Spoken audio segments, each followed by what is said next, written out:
The heavy bag hung motionless in the corner, leather worn smooth by 10,000 punches from men who understood that fighting wasn't entertainment, it was survival with rules. Charles Bronson wrapped his hands with white cotton tape, methodical movements perfected through decades of preparation, not for cameras, for necessity, the kind of preparation that came from understanding that your hands were tools and tools needed care to stay functional. Mickey's Gym, downtown Los Angeles, 1977. The kind of place where sweat stained the walls and blood seasoned the canvas. No chrome equipment, no juice bar, no mirrors for admiring physiques, just heavy bags and speed bags and the squared circle where men learned the difference between looking tough and being tough. The gym smelled like liniment and leather and honest labor. Fighters in various stages of their careers worked through routines that would break most men, jumping rope until their calves screamed, hitting bags until their shoulders burned, sparring until they understood that getting hit wasn't failure, it was education. Bronson wasn't here for a movie role, wasn't researching a character, just maintaining skills he'd developed before Hollywood discovered him. Boxing had been his escape in Pennsylvania. The thing that kept him alive during 10 years in coal mines, the difference between coming home tired and coming home broken. He'd been training at Mickey's for 6 months, came in Tuesday and Thursday afternoons when the gym was quiet, worked alone mostly, hit the bags, jumped rope, kept the engine running the way a fighter learns to keep the engine running even when there's no immediate threat. The other fighters respected his privacy, understood he wasn't there for attention or validation, just there to work, to maintain something that mattered to him. They'd seen actors come through before, pretty boys preparing for roles, usually lasted 2 weeks before reality educated them about the difference between movie fighting and actual fighting. Bronson was different, moved like he'd been doing this long before cameras started rolling, hit the bags with economy and precision, never showed off, never looked around for approval, just worked with the quiet intensity of a man who understood what boxing really meant. The trainer's name was Tommy Rizzo, 48 years old. Former middleweight contender who'd fought for a title shot in 1953, lost a split decision that should have gone his way. Retired with a record of July 2nd, 42, and enough scar tissue to prove every fight had been earned.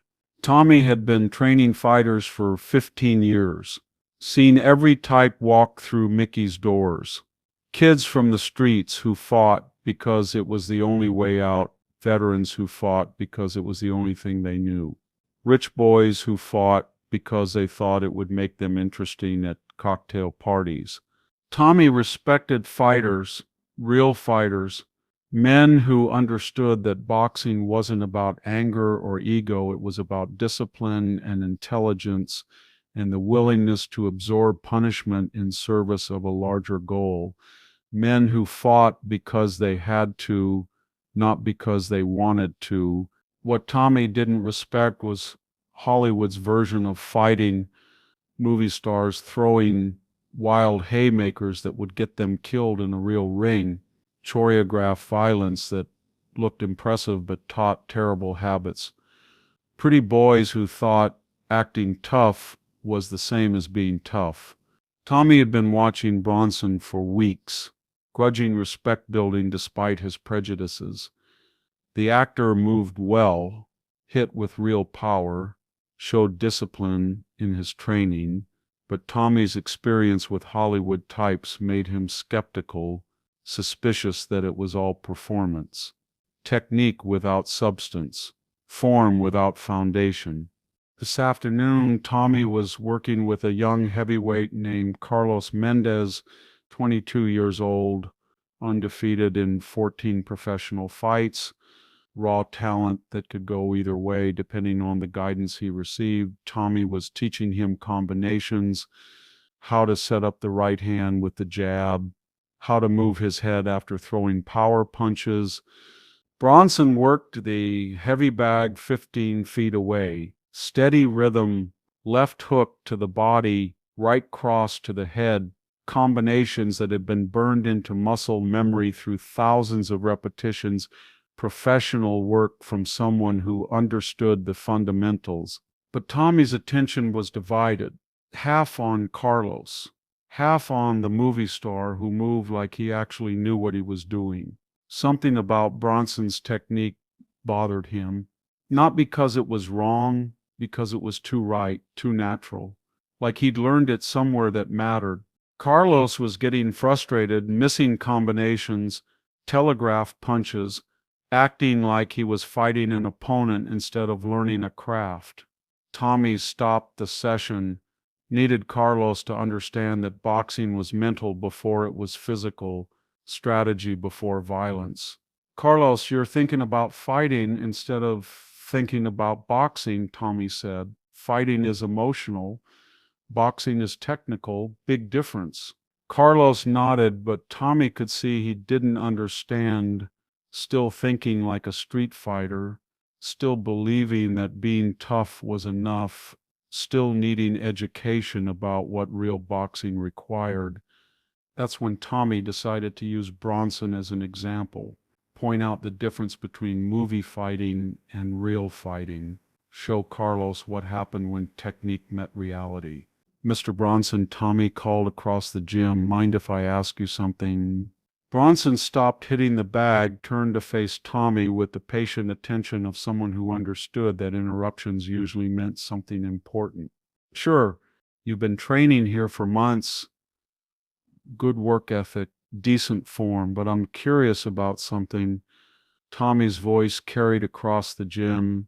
Other fighters stopped their routines, sensed something developing, entertainment about to unfold. What's that? How much real fighting you actually done? Outside the movies, I mean, the gym got quiet, not dead quiet. Equipment still moved, breathing continued, but conversations stopped. Everyone understood what was happening. The old trainer questioning the movie star, the test that every actor who entered a real gym eventually faced. Bronson didn't look offended, didn't look defensive, just looked interested, like he understood the question and respected Tommy's right to ask it. Some, Bronson said simply. Some, Tommy repeated. That's not really an answer. Bronson unwrapped his hands. Slow, methodical movements, not preparing for confrontation, just finished with his workout, ready to engage in whatever conversation Tommy wanted to have. How much is some? Tommy pressed. Because I've seen a lot of actors come through here. They all move pretty good. They all look like they know what they're doing, but put them in the ring with someone who actually fights for a living and they fold up like lawn chairs. Carlos was watching intently. Other fighters had stopped pretending to work. This was education happening in real time. The moment when theory met practice, when reputation met reality. You think that's what would happen with me? Bronson asked. Tommy shrugged. I think you're an actor. I think you've learned how to look like a fighter for the cameras, but I don't think you've ever been in a real fight with real consequences. I don't think you understand what it feels like when someone is actually trying to hurt you. The words hung in the air like smoke, not hostile, not personal, just professional assessment from a man who'd spent 30 years understanding the difference between people who could fight and people who looked like they could fight. And that's okay, Tommy continued. Nothing wrong with being an actor, nothing wrong with learning technique from movies, but let's not pretend it's the same as being a real fighter. Bronson nodded slowly. You want to test that theory? What do you mean? You want to see if I can actually fight? Tommy looked around the gym, fighters watching, Carlos paying attention. Moment of truth. Approaching, chance to settle the question that everyone had been wondering about. Chance to prove his point about actors and their limitations. You want to spar? Tommy asked. If you think that would settle it, Tommy considered he was 48, past his prime, but still in shape, still technically sound, still carrying enough knowledge and experience to handle most amateurs. And if Bronson was just an actor playing pretend, this would be educational for everyone involved. Light sparring, Tommy said, just to see what you've got. Bronson pulled on sparring gloves. Tommy did the same. Carlos and the other fighters formed a loose circle around the ring. No formal audience, no announcements, just professional curiosity about what would happen when movie fighting met real fighting. They touched gloves in the center of the ring, traditional sign of respect between fighters. Whatever happened next would be contained within the rules, within the boundaries of sport rather than conflict. Tommy came out cautious, feeling for Bronson's rhythm, testing his reactions, throwing light jabs to see how he moved, how he defended, whether his technique held up under pressure. Bronson moved differently than in training, more economical, more careful, like he was solving a puzzle rather than expressing aggression. Slipped Tommy's jabs cleanly, countered with his own. Nothing hard, nothing meant to hurt, just professional assessment between two men who understood the language. For 90 seconds, they felt each other out. Tommy probing, Bronson responding. Both men learning what they were dealing with. Both men realizing this wasn't what either had expected. Then Tommy decided to test Bronson's resolve, threw a harder right hand, not meant to injure, just meant to see how the actor handled real pressure, real intention. The moment when sparring becomes fighting and character gets revealed, Bronson saw it coming, slipped to his left, let the punch pass over his right shoulder. And in that instant, with Tommy off balance and committed, Bronson threw his counter, right hand to the body, short, precise, perfectly timed to land as Tommy's guard opened. Not a movie punch, not choreographed violence.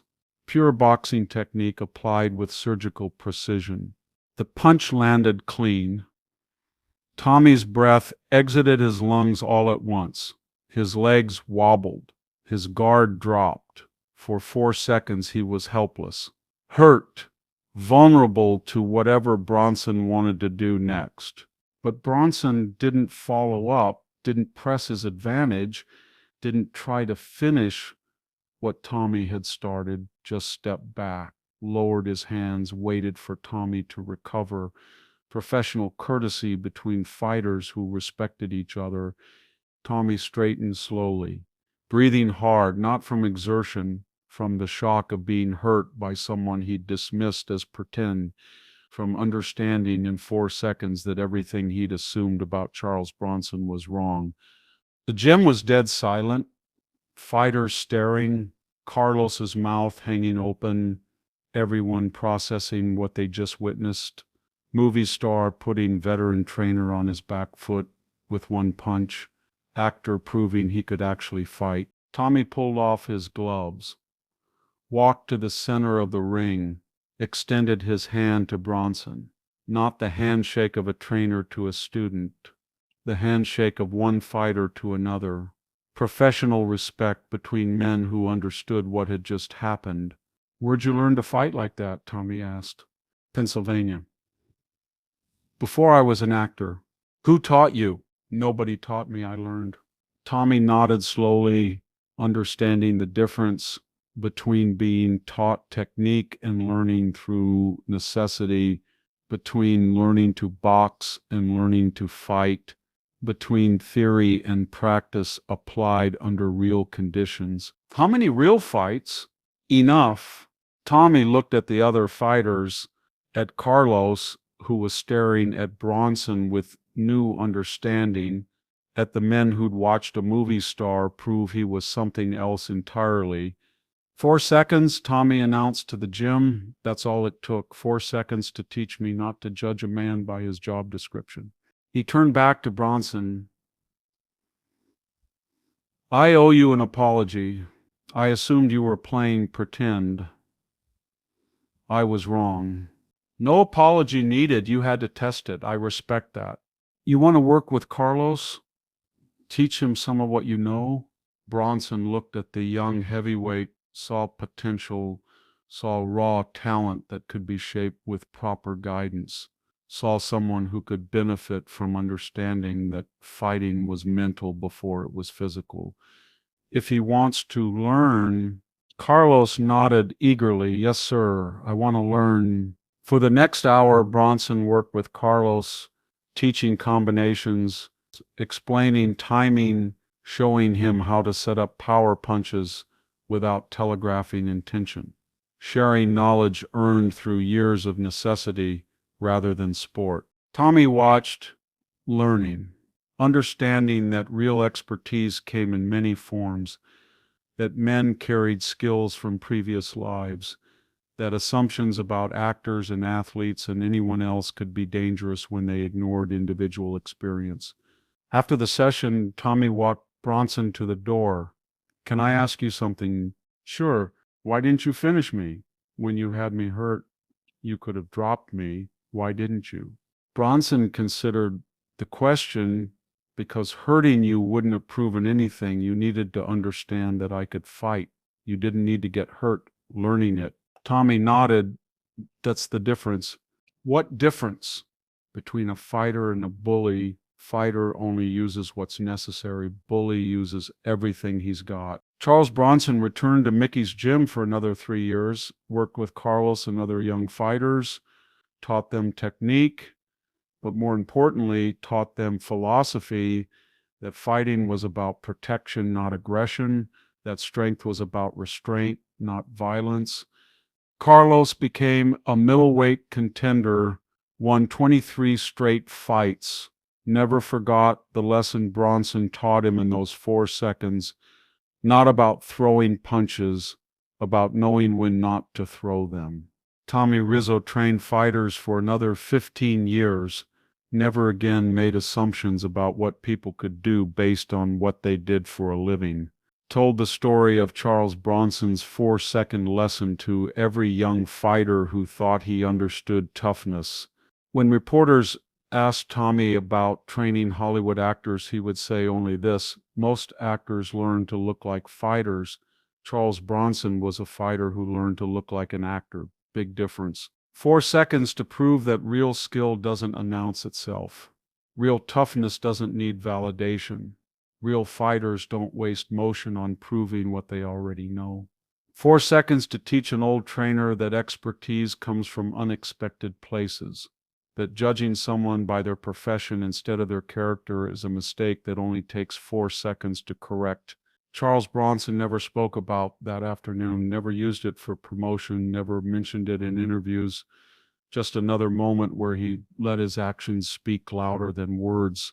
4 seconds that rippled through Mickey's gym for decades, through Carlos's career and Tommy's coaching, and the understanding that strength is measured by restraint rather than aggression. 4 seconds to prove that the strongest thing you can do is know when to stop, and that real fighters protect others instead of hurting them, even when those others deserve to be taught a lesson.